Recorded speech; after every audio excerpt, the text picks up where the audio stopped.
ನೋಡಿ, ನಾನು ಆಗ್ಲೇ ಹೇಳ್ತಾ ಇದ್ದೆ, ನಟ ದರ್ಶನ್ ಅವರಿಗೆ ಸದ್ಯಕ್ಕೆ ಜೈಲೇ ಗತಿಯಾಗುತ್ತಾ ಅನ್ನುವಂತಹ ಪ್ರಶ್ನೆಗೆ ಹೌದು ಅಂತ ಇದೆ ಮೂಲಗಳು. ಕಾರಣ ಪೊಲೀಸರ ತನಿಖೆ ಅಷ್ಟೇ ತ್ವರಿತ ಗತಿಯಲ್ಲಿ ಸಾಗ್ತಾ ಇದೆ. ಮತ್ತೊಂದು ಕಡೆ ಸಾಕ್ಷ್ಯಾಧಾರಗಳನ್ನ ಮತ್ತಷ್ಟು ಸ್ಟ್ರಾಂಗ್ ಮಾಡೋದಕ್ಕೆ FSL ಮೊರೆ ಕೂಡ ಹೋಗಿದ್ದಾರೆ.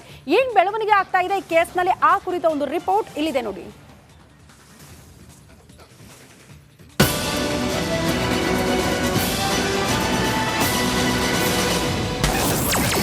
ದರ್ಶನ್ಗೆ ಇನ್ನಷ್ಟು ಕಂಟಕವಾಗ್ತಿದೆ ಸಾಕ್ಷ್ಯಗಳು.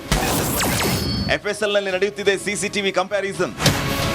ಕೊಲೆ ಕೇಸ್ನಲ್ಲಿ ಪರಪ್ಪನ ಅಗ್ರಹಾರ ಸೇರಿರೋ ನಟ ದರ್ಶನ್ಗೆ ಕಾನೂನಿನ ಕುಣಿಕೆ ಮತ್ತಷ್ಟು ಕಠಿಣವಾಗ್ತಾ ಇದೆ. ಈಗಾಗಲೇ 100ಕ್ಕೂ ಹೆಚ್ಚು ಸಾಕ್ಷಿಗಳನ್ನ ಕಲೆಕ್ಟ್ ಮಾಡಿರುವ ಕಾಮಾಕ್ಷಿ ಪಾಳ್ಯ ಪೊಲೀಸರು CCTV ಮತ್ತು ಟೆಕ್ನಿಕಲ್ ಎವಿಡೆನ್ಸ್ ಅನ್ನ FSL ಗೆ ನೀಡಿತ್ತು. ಈ ಪ್ರಕರಣದಲ್ಲಿ CCTV ದೃಶ್ಯಗಳೇ ಪ್ರಬಲ ಸಾಕ್ಷಿಯಾಗಿತ್ತು. ಎಲ್ಲಾ ಫುಟೇಜ್ ಅನ್ನ ಡಿಲೀಟ್ ಮಾಡಿದ್ದನ್ನ ರಿಟ್ರೀವ್ ಮಾಡಿದ್ದು. ಇದೀಗ ಕಂಪ್ಯಾರಿಸನ್ ಕಾರ್ಯ ಶುರುವಾಗಿದೆ. ದರ್ಶನ್ ಮನೆ CCTV ದೃಶ್ಯ, ಪಟ್ಟಣಗೆರೆ ಶೆಡ್ನ ಬಳಿಯ ದೃಶ್ಯ, ಚಿತ್ರದುರ್ಗದಿಂದ ರೇಣುಕಸ್ವಾಮಿ ಕರೆತಂದ ದೃಶ್ಯ, ಹಲ್ಲೆ ಮಾಡಿದ 3 ಸೆಕೆಂಡ್ ದೃಶ್ಯ ಸೇರಿ ಎಲ್ಲಾ CCTV ದೃಶ್ಯಗಳನ್ನು ರಿಟ್ರೀವ್ ಮಾಡಿರುವ ಪೊಲೀಸರು ಇವುಗಳಲ್ಲಿನ ಆರೋಪಿಗಳ ಚಲನವಲನಗಳನ್ನ ಕಂಪ್ಯಾರಿಸನ್ ಮಾಡೋದಕ್ಕೆ ತಯಾರಿ ಮಾಡಿದಾರಂತೆ. CCTV ದೃಶ್ಯಗಳ ಜೊತೆ ಆರೋಪಿಗಳ ಫೋಟೋ ಮ್ಯಾಚಿಂಗ್, CCTV ಫೋಟೋ ಹಾಗೂ ಬಂಧನದ ವೇಳೆಯಲ್ಲಿದ್ದ ಆರೋಪಿಗಳನ್ನ ಫೋಟೋನ ಕಂಪ್ಯಾರಿಸನ್ ಮಾಡೋದಕ್ಕೆ FSL ಗೆ ಪೊಲೀಸರು ಕಳಿಸಿದಾರಂತೆ. ಹಾಗಾದ್ರೆ FSL ಅಲ್ಲಿ ಏನು ಹೋಲಿಕೆ ಮಾಡಲಾಗುತ್ತೆ ಅನ್ನೋದರ ಎಕ್ಸ್ಕ್ಲೂಸಿವ್ ಡೀಟೇಲ್ಸ್ ರಿಪಬ್ಲಿಕ್ ಕನ್ನಡದಲ್ಲಿದೆ.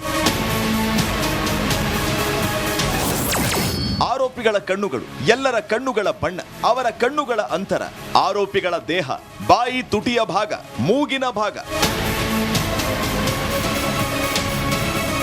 ಇದನ್ನ ಅಪರಾಧಿಕ ಭಾಷೆಯಲ್ಲಿ ವಿಜುವಲ್ಸ್ ಕಂಪ್ಯಾರಿಸನ್ ಅಂತಾರೆ. ಈ ವಿಜುವಲ್ಸ್ ಕಂಪ್ಯಾರಿಸನ್ ನಿಂದ ನ್ಯಾಯಾಲಯದಲ್ಲಿ ಇದು ಎಡಿಟೆಡ್ ಅಲ್ಲ ಅನ್ನೋದು ದೃಢವಾಗುತ್ತೆ. ಸಂಗ್ರಹಿಸಿದ ದೃಶ್ಯದಲ್ಲಿ ಇರೋದು ಇದೇ ವ್ಯಕ್ತಿ ಅನ್ನೋದು ದೃಢ ಆಗುತ್ತೆ. ಇದರಿಂದ ಬಲವಾದ ಸಾಕ್ಷಿಯಾಗಿ ಕೋರ್ಟ್ ಪರಿಗಣನೆ ಮಾಡುತ್ತೆ. ಈ ಹಿಂದೆಯೂ ಅನೇಕ ಪ್ರಕರಣದಲ್ಲಿ ಪೊಲೀಸರು ವಿಜುವಲ್ ಕಂಪ್ಯಾರಿಸನ್ ಮಾಡಿದ್ದಾರೆ. ಇದೇ ರೀತಿ ವಿಜುವಲ್ ಕಂಪ್ಯಾರಿಸನ್ ಮಾಡ್ತಿದ್ದಾರೆ.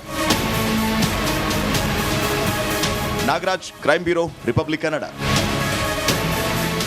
ಈ ಬಗ್ಗೆ ಮತ್ತಷ್ಟು ಡೀಟೇಲ್ಸ್ ಅನ್ನ ಕೊಡೋದಕ್ಕೆ ನಮ್ಮ ಪ್ರತಿನಿಧಿ ನಾಗರಾಜ್ ನೇರ ಸಂಪರ್ಕದಲ್ಲಿ ಜಾಯಿನ್ ಆಗ್ತಿದ್ದಾರೆ. ನಾಗರಾಜ್, ಈಗ ಜನಸಾಮಾನ್ಯರಿಗೆ ಅರ್ಥ ಆಗೋ ರೀತಿಯಲ್ಲಿ ಹೇಳೋದಾದ್ರೆ, ಒಂದು ಕೊಲೆ ಪ್ರಕರಣಕ್ಕೆ ಸಂಬಂಧಪಟ್ಟಂತೆ ಸಾಕ್ಷ್ಯಾಧಾರಗಳನ್ನು ಆಲ್ರೆಡಿ ಕಲೆ ಹಾಕಿದ್ದಾರೆ. ಆ ಕಾರಣಕ್ಕೆ ಅವ್ರು ಜೈಲು ಪಾಲಾಗಿದ್ದಾರೆ. ಮತ್ತೀಗೇನು ಆ ಸಾಕ್ಷ್ಯಾಧಾರಗಳನ್ನು ಗಟ್ಟಿಗೊಳಿಸೋದು ಅಂದ್ರೆ FSL ಮೊರೆ ಹೋಗಿದ್ದು ಯಾವ ಕಾರಣಕ್ಕೆ?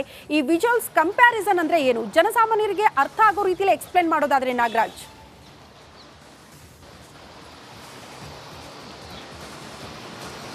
ಶ್ರುತಿ, ಏನು ರೇಣುಕಾಸ್ವಾಮಿ ಕೊಲೆ ಪ್ರಕರಣದಲ್ಲಿ ಪೊಲೀಸರು ಈಗಾಗಲೇ ಸಾಕಷ್ಟು ಸಾಕ್ಷ್ಯಾಧಾರಗಳನ್ನು ಕಲೆ ಹಾಕಿದ್ದಾರೆ. ಅದರಲ್ಲಿ ಒಂದಷ್ಟು ಐ ವಿಟ್ನೆಸ್ಗಳಿದ್ರೆ, ಇನ್ನೊಂದಷ್ಟು ಏನು ಒಂದು ಎಲೆಕ್ಟ್ರಿಕ್ ಅಥವಾ ತಾಂತ್ರಿಕ ಸಾಕ್ಷ್ಯಗಳಾಗಿರುವಂಥದ್ದು, ಜೊತೆಗೆ ಒಂದಷ್ಟು ಸರ್ಕಮ್ಸ್ಟೆನ್ಷಿಯಲ್ ಎವಿಡೆನ್ಸಸ್ ಅಂದರೆ ಸಾಂದರ್ಭಿಕ ಸಾಕ್ಷ್ಯಗಳನ್ನು ಪೊಲೀಸರು ಈ ಒಂದು ಪ್ರಕರಣದಲ್ಲಿ ಸಂಗ್ರಹ ಮಾಡಿರ್ತಕ್ಕಂಥದ್ದು. ಇದರಲ್ಲಿ ಏನು ತಾಂತ್ರಿಕ ಸಾಕ್ಷ್ಯಗಳು, ಅದು CCTV DVR ಇರ್ಬೋದು, ಅಥವಾ ಇನ್ಯಾವುದೋ ಒಂದು ಮೊಬೈಲ್ ವಿಡಿಯೋ ಇರ್ಬೋದು, ಅಥವಾ ಕಾಲ್ ರೆಕಾರ್ಡ್ ಇರ್ಬೋದು, ಇವುಗಳು ಯಾವತ್ತೂ ಏನು ನ್ಯಾಯಾಲಯದಲ್ಲಿ ವಿಚಾರಣೆ ಆಗಬೇಕಾದ್ರೆ ಈ ತಾಂತ್ರಿಕ ಸಾಕ್ಷ್ಯಗಳಿರ್ಬೋದು ಅಥವಾ ಸರ್ಕಮ್ಸ್ಟೆನ್ಸ್ ಎವಿಡೆನ್ಸ್ ಇರ್ಬೋದು, ಇವುಗಳನ್ನು ಸೆಕೆಂಡ್ರಿ ಎವಿಡೆನ್ಸ್ ಆಗಿ ಕನ್ಸಿಡರ್ ಮಾಡೋದು, ಪ್ರೈಮ್ ಎವಿಡೆನ್ಸ್ ಆಗಿ ನ್ಯಾಯಾಲಯದಲ್ಲಿ ಕನ್ಸಿಡರ್ ಮಾಡಲ್ಲ. ಹೀಗಾಗಿ ಇವುಗಳು ಒರಿಜಿನಾಲಿಟಿಯನ್ನ ನ್ಯಾಯಾಲಯಕ್ಕೆ ಒಂದು ರುಜುವಾತನ್ನು ಮಾಡಬೇಕಾಗಿರುತ್ತೆ. ಈಗ CCTVಯಲ್ಲಿ ಕೆಲವು ದೃಶ್ಯಗಳು ಕಾಣಿಸಿದ್ರೆ ಅದರಲ್ಲಿರೋ ವ್ಯಕ್ತಿ ಅವರೇ ಅನ್ನೋದಕ್ಕೆ ಯಾವ ರೀತಿ ನೀವು ಗ್ಯಾರಂಟಿ ಕೊಡ್ತೀರಿ? ಈ ವಿಡಿಯೋನ ನೋಡಿದ ತಕ್ಷಣ ನಾವು ಗ್ಯಾರಂಟಿ ಅಂತ ನಂಬಲಿಕ್ಕೆ ಆಗಲ್ಲ ಅನ್ನೋ ಒಂದು ಪ್ರಶ್ನೆ ಬರುತ್ತೆ. ಈ ಕಾರಣಕ್ಕಾಗಿ ಸಿಕ್ಕಂತ CCTV ದೃಶ್ಯಾವಳಿಗಳು ಏನು ಸಾಕ್ಷ್ಯಗಳಾಗಿ ಸಂಗ್ರಹಿಸಿದ್ದಾರೆ, ಅದನ್ನ ಜೊತೆಗೆ ಅವರ ಆರೋಪಿಗಳನ್ನ ಬಂಧನ ಆದಂತ ಸಂದರ್ಭದಲ್ಲಿ ತೆಗೆದ ಫೋಟೋಗಳನ್ನ FSL ಗೆ ಕಳಿಸಿ ವಿಜುವಲ್ ಕಂಪ್ಯಾರಿಸನ್ ಅನ್ನ ಮಾಡ್ತಾರೆ. FSL ತಜ್ಞರು ಆ ಒಂದು CCTVಯಲ್ಲಿ ಇರತಕ್ಕಂತ ಮುಖಚಹರೆಗಳು ಮತ್ತೆ ಅವರು ಪೊಲೀಸರ ಬಂಧನದಲ್ಲಿರ್ತಕ್ಕಂಥ ವ್ಯಕ್ತಿಯ ಮುಖಚಹರೆ. ಓಕೆ ನಾಗರಾಜ್, ಧನ್ಯವಾದಗಳು ತಮ್ಮೆಲ್ಲ ಮಾಹಿತಿಗೆ.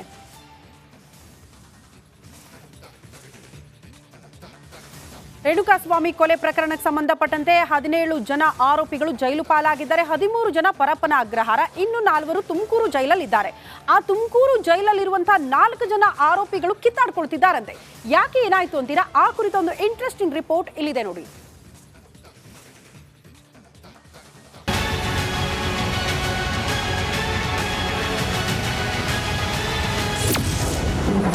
ಜೈಲಲ್ಲೂ ದರ್ಶನ್ ಗ್ಯಾಂಗ್ನ ಕಿರಿಕ್. ತಪ್ಪು ಮಾಡಿಬಿಟ್ವಿ ಅಂತ ಸ್ನೇಹಿತರ ಅಳಲು. ರೇಣುಕಾಸ್ವಾಮಿ ಕೊಲೆ ಕೇಸ್ನಲ್ಲಿ ಜೈಲು ಸೇರಿರೋದು ಒಬ್ಬರಲ್ಲ ಇಬ್ಬರಲ್ಲ 17 ಜನರು. ಆ ಪೈಕಿ 4ರನ್ನ ತುಮಕೂರಿನ ಜೈಲ್ಗೆ ಶಿಫ್ಟ್ ಮಾಡಲಾಗಿದೆ. ಆ ಪೈಕಿ ಒಂದೊಂದು ಆರೋಪಿಗಳದ್ದು ಒಂದೊಂದು ಕತೆ ಇದೆ. ತುಮಕೂರಿನ ಜೈಲಿನಲ್ಲಿರೋ 4ರ ನಡುವೆ ಮಾತಿನ ಚಕಮಕಿ ನಡೆದಿದೆಯಂತೆ. ರೇಣುಕಾಸ್ವಾಮಿ ಕೊಲೆ ಕೇಸ್ ಒಬ್ಬೊಬ್ಬರಿಗೂ ಒಂದೊಂದು ಲಿಂಕ್. ರೇಣುಕಾಸ್ವಾಮಿ ಕಿಡ್ನಾಪ್ ಮಾಡಿದ್ದು, ಹತ್ಯೆ ಮಾಡಿದ್ದು ಪವಿತ್ರ ಗೌಡ ಕಾರಣಕ್ಕೆ. ದರ್ಶನ್ ಮತ್ತು ಪವಿತ್ರ ಗೌಡ ಈ ಪ್ರಕರಣದ ನೇರ ಆರೋಪಿಗಳು.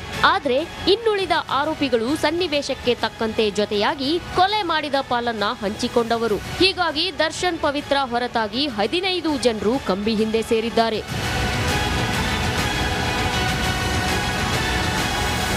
ಕೊಲೆ ಮಾಡಿದ್ದಕ್ಕೆ ಒಬ್ಬೊಬ್ಬರ ಮೇಲೆ ಒಬ್ಬೊಬ್ಬರು ಹೇಳಿಕೊಂಡು ನಿನ್ನ ಮಾತು ಕೇಳಿ ನಾನು ಸಿಕ್ಕಾಕೊಂಡೆ ಅಂತ ಪರಸ್ಪರ ನಿಂದನೆ ಮಾಡ್ಕೊಳ್ತಿದ್ದಾರಂತೆ. ರವಿಶಂಕರ್, ನಿಖಿಲ್, ಕಾರ್ತಿಕ್, ಕೇಶವ್ ಎಲ್ಲರೂ ಒಂದೇ ಬ್ಯಾರಕ್ನಲ್ಲಿದ್ದು ನಿತ್ಯ ಪರಸ್ಪರ ಬೈದಾಡಿಕೊಂಡು ಒಬ್ಬರ ಮೇಲೆ ಆರೋಪ ಪ್ರತ್ಯಾರೋಪ ಮಾಡ್ತಿದ್ದಾರಂತೆ. ಈ ಮಧ್ಯೆ ರಾಘವೇಂದ್ರನ ಮಾತು ಕೇಳಿ ನಾವೆಲ್ಲರೂ ಸಿಲುಕಿದ್ವಿ, ನಮಗೆ ಜೈಲೇ ಗಟ್ಟಿಯಾಗುತ್ತೇನೋ, ಯಾರು ಸಹಾಯ ಮಾಡ್ತಾರೋ ಇಲ್ವೋ ಎಂದು ಗೋಳಾಡ್ತಿದ್ದಾರಂತೆ. ನಮ್ಮೆಲ್ಲರ ಜೀವನ ಸೆಟ್ಲ್ ಆಗುತ್ತೆ, ಡೋಂಟ್ ವರಿ ಅಂದಿದ್ದಂತೆ ರಾಘವೇಂದ್ರ. ಕೊಲೆ ಬಳಿಕ ಮೃತದೇಹ ಬಿಸಾಡಿದ್ದು ಸ್ಟೇಷನ್ಗೆ ಹೋಗಿ ಸರೆಂಡರ್ ಆಗಿದ್ದು ಎಲ್ಲ ರಾಘವೇಂದ್ರ ಹೇಳಿದ್ದಂತೆ. ದುಡ್ಡಿನ ಆಸೆಗೆ ತಪ್ಪು ಮಾಡಿಬಿಟ್ವಿ ಎಂದು ಜೈಲು ಸಿಬ್ಬಂದಿ ಬಳಿ ಅಳಲು ತೋಡಿಕೊಂಡಿದ್ದಾರಂತೆ. ಇನ್ನು ಜೋರು ಮಾತುಗಳಿಂದ ಬೈದಾಡಿಕೊಂಡಿದ್ದಕ್ಕೆ 4ವರಿಗೂ ಜೈಲಾಧಿಕಾರಿಗಳಿಂದ ಎಚ್ಚರಿಕೆ ನೀಡಿ ಗಲಾಟೆ ಮಾಡಿಕೊಂಡ್ರೆ ಕಷ್ಟ ಅಂತ ಜೈಲು ಸಿಬ್ಬಂದಿ ಭದ್ರತೆಗೆ ನಿಗಾ ಇಟ್ಟಿದ್ದಾರಂತೆ.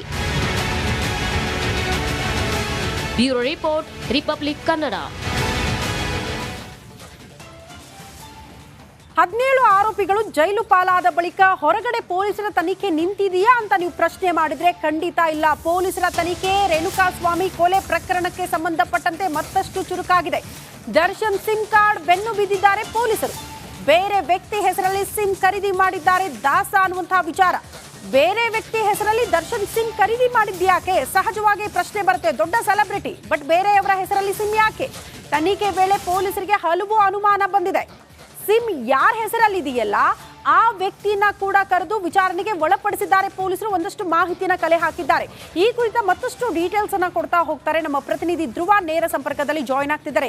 ಧ್ರುವ, ಸಹಜವಾಗಿ ಜನಸಾಮಾನ್ಯರಿಗೆ ಪೊಲೀಸರು ತನಿಖೆ ಚುರುಕುಗೊಳಿಸಿದ್ದಾರೆ ಈ ಪ್ರಕರಣಕ್ಕೆ ಸಂಬಂಧಪಟ್ಟಂತೆ, ಎಲ್ಲವೂ ಕೂಡ ಸರಿ. ಆದ್ರೆ ನಮಗೆಲ್ಲ ಒಂದು ಅನುಮಾನ ಕಾಡೋದು, ದೊಡ್ಡ ಸೆಲೆಬ್ರಿಟಿ ಬಟ್ ಬೇರೆಯವರ ಹೆಸರಲ್ಲಿ ಸಿಮ್ ಖರೀದಿ ಯಾಕೆ ಮಾಡಿದ್ರು, ಏನು ಉದ್ದೇಶ? ಸಹಜವಾಗಿ ಪ್ರಶ್ನೆ ಬರುತ್ತೆ. ಈ ವಿಚಾರಕ್ಕೆ ಸಂಬಂಧಪಟ್ಟಂತೆ ಪೊಲೀಸರ ತನಿಖೆ ಯಾವ ರೀತಿ ಆಗ್ತಾ ಇದೆ?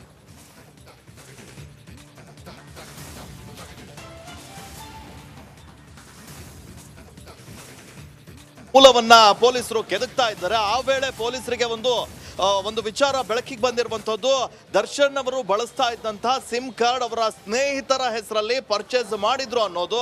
ಅವರು ಯಾವ ಕಂಪನಿಯ ಸಿಮ್ ಅನ್ನ ಬಳಸ್ತಾ ಇದ್ರು ಅದನ್ನ ಪರಿಶೀಲನೆ ಮಾಡ್ತಾರೆ. ಅದಾದ ನಂತರ ಆ ಕಂಪನಿಗೆ ರಿಕ್ವೆಸ್ಟ್ ಅನ್ನ ಕಳಿಸಿದಾಗ ಆ ಸಿಮ್ ನ ಮಾಲೀಕರು ಯಾರು ಎನ್ನುವಂತ ಅಡ್ರೆಸ್ ಕೂಡ ಬರುತ್ತೆ. ಅವರಿಗೆ ನೋಟಿಸ್ ಕೊಟ್ಟು ಆತ ದರ್ಶನ್ ಸ್ನೇಹಿತ ಅನ್ನೋದು ಗೊತ್ತಾಗುತ್ತೆ. ಆತನನ್ನ ಠಾಣೆಗೆ ಕರೆಸಿದಂತಹ ಪೊಲೀಸರು ಆತನನ್ನ ವಿಚಾರಣೆ ನಡೆಸಿದ್ದಾರೆ. ಆತನ ಎದುರು 164 ಹೇಳಿಕೆಯನ್ನ ಕೂಡ ದಾಖಲು ಮಾಡಿಕೊಂಡಿದ್ದಾರೆ. ಇದರಲ್ಲಿ ಮುಖ್ಯವಾಗಿ ಪೊಲೀಸರಿಗೆ ಕೂಡ ಹಲವು ಅನುಮಾನಗಳು ಕಾಡಿತ್ತು. ಇದೇ ಇದರಲ್ಲಿ ಹಲವು ಪ್ರಶ್ನೆಗಳನ್ನ ಕೂಡ ದರ್ಶನ್ ಸ್ನೇಹಿತನಿಗೆ ಪೊಲೀಸರು ಕೇಳಿದ್ದಾರೆ. ಮುಖ್ಯವಾಗಿ ಆ ಸಿಮ್ ಯಾಕೆ ನಿಮ್ಮ ಹೆಸರಲ್ಲಿ ಖರೀದಿ ಮಾಡಿದ್ರಿ, ಅದರ ಉದ್ದೇಶವೇನು, ಈ ಸಿಮ್ ಅನ್ನ ನಿಮಗೆ ಯಾರು ಖರೀದಿ ಮಾಡಿ ಅಂತ ಹೇಳಿದ್ರು, ಅಂದ್ರೆ ಖುದ್ದು ದರ್ಶನ್ ಅವರು ಹೇಳಿದ್ರ ಅಥವಾ ಬೇರೆ ಯಾರಾದ್ರೂ ಹೇಳಿದ್ರ, ನಿಮ್ಮನ್ನೇ ಯಾಕೆ ಆಯ್ಕೆ ಮಾಡ್ಕೊಂಡ್ರು ಅನ್ನುವಂತಹ ಒಂದಿಷ್ಟು ಪ್ರಶ್ನೆಗಳನ್ನ ಕೂಡ ಪೊಲೀಸರು ಆ ದರ್ಶನ್ ಸ್ನೇಹಿತನ ಬಳಿ ಕೇಳಿದ್ರು. ಇದೊಂದು ಅಂದ್ರೆ ಈ ದೊಡ್ಡ ಸೆಲೆಬ್ರಿಟಿ ಅವರ ಹೆಸರಲ್ಲಿ ಯಾಕೆ ಸಿಮ್ ಅನ್ನ ಖರೀದಿ ಮಾಡಿದ್ರು ಅನ್ನೋದು ಕೂಡ ಇಲ್ಲೊಂದು ಯಕ್ಷ ಪ್ರಶ್ನೆ ಆಗಿರುವಂತದ್ದು. ಶ್ರುತಿ, ಬಗ್ಗೆ ಪೊಲೀಸರು ತನಿಖೆಯನ್ನ ನಡೆಸ್ತಾ ಇದ್ದಾರೆ.